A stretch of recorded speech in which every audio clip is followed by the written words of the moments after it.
جو اس ملک میں دہشت گردی پھیلا رہے ہیں یا علیحدگی پرست سیاست کر رہے تھے، ہم نے سب مل کے اس 18ویں ترمیم پہ دستخط کر کے ان کی سیاست کو دفن کروایا. ہم نے علیحدگی کی سیاست کا خاتمہ کیا تھا. اور آج بھی جب دونوں بارڈر سے آپ پہ یہ سازشیں پک رہے ہیں، جب ملک کے اندر دہشت گردی ہو رہا ہے، میں ہاتھ جوڑ کے وفاق سے کہتا ہوں کہ ایسے کام نہ کرے جس کے علیحدگی پلس کو قوت ملے. ایسے کام نہ کرے جس سے آپ کو دشمنوں کو، آپ کے مخالفوں کو کوئی قوت ملے، کوئی طاقت ملے. ان کو کوئی بہانہ نہیں ملنا چاہیے.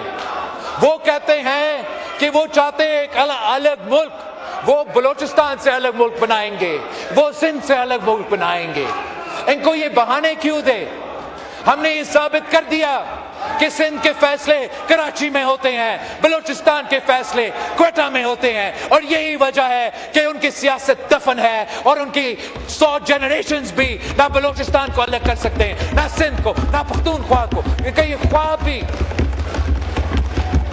یہ ممکن نہیں ہے.